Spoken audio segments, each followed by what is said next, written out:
Good afternoon, everybody. Ori Spado here. I want to give you an update on the trial of Diddy, the guy that I designated as the punk. Okay, folks, you all know that the trial is set for May. That don't mean nothing, okay? I guarantee you that it's going to be after May, and I would predict September or October of next year.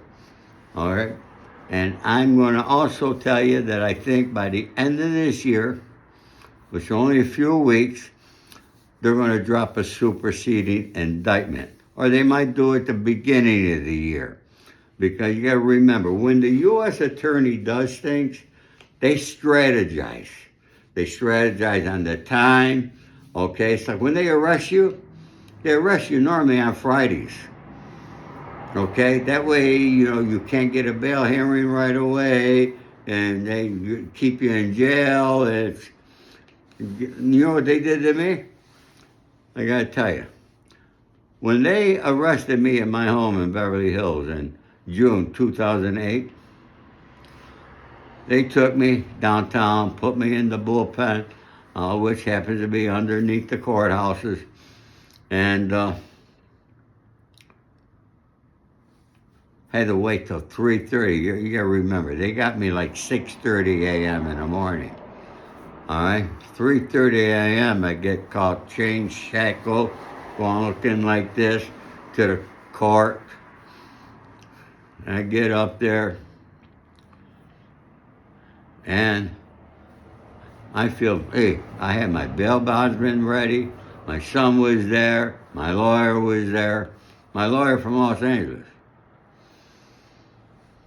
which I know several lawyers out here.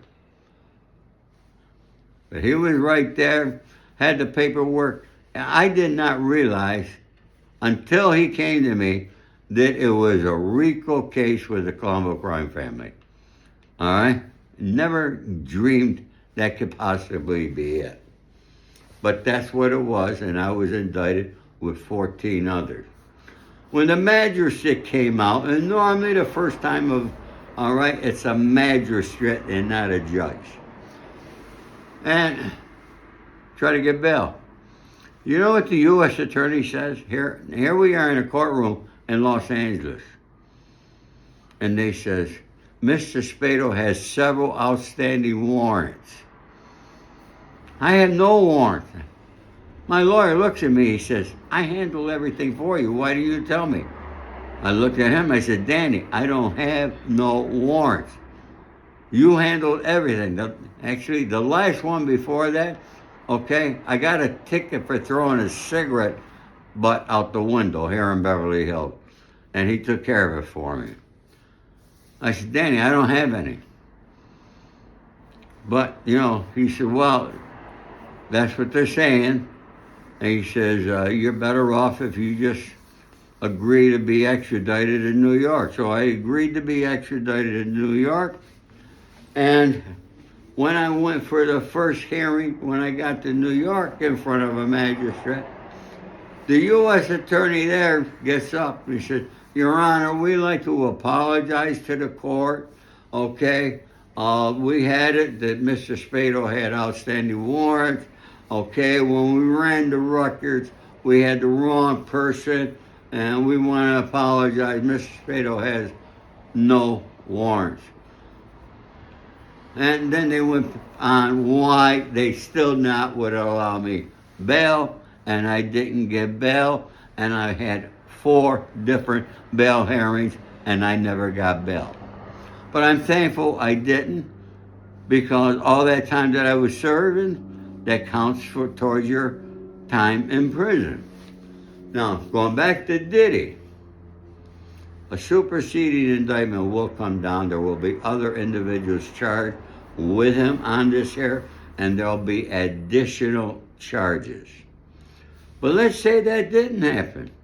If that didn't happen, with the charges they got against him right now in federal court, there is a remote possibility he could beat it.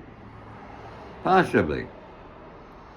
But the time he's looking at, if he goes to trial and he loses, which invariably you do lose on a RICO trial, if he loses, they're going to give him the most time that they possibly could. So somewhere before that there, they might offer him a plea deal. That could happen. They might offer him 10, 15 years. Who knows? He's 50. How old is Diddy? 50? 50 years old? You got 10 years, comes out he's 60. Not a big deal. You know? But that's that there. And I'm going to be talking to you and I'm going to give you more information. You know that when the judge gives jury instructions, there's certain things that they do not tell the jurors, which I feel that they should. They don't tell the jurors how much time the defendant faces if they find him guilty. They say it's good for the defendant and good for the court not to do that. I don't agree, because that was written by some lawyer someplace. I don't agree with that. Because invariably what happens, jurors are not aware. You go to trial and they find you guilty, and let's say, well, I'm going to tell you, some of the individuals who went to trial in my case, all right, they had murder charges, and they beat the murder charges. But the jury found them guilty of the RICO. One co-defendant had one RICO. The other had 5 RICOs. Each RICO, you can get up to 20 years in prison.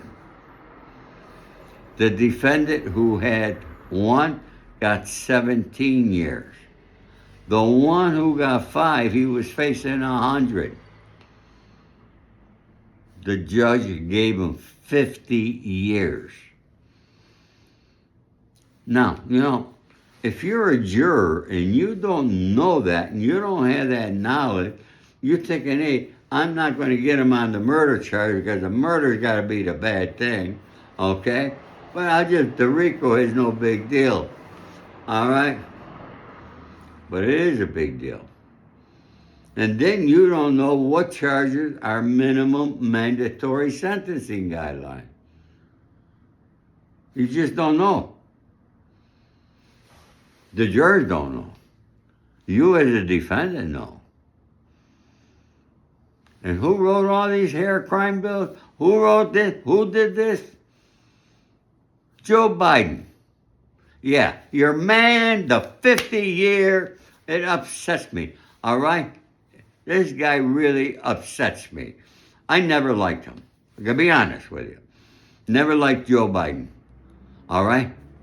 A lifelong politician. I don't think he could have made a living if he was not a politician. But people voted him in. He's the guy that wrote the worst crime bill in history. And yet, you all voted for him for president because you forgot. You folks better start reading, studying, and start remembering. I don't forget anything. So I wanted to share that with you. I hope it helps you, whether you're a juror or you're a defendant someday. Have a great day, folks.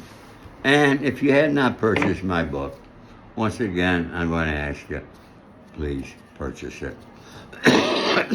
Learn about my situation. My court papers are all in the back of my book.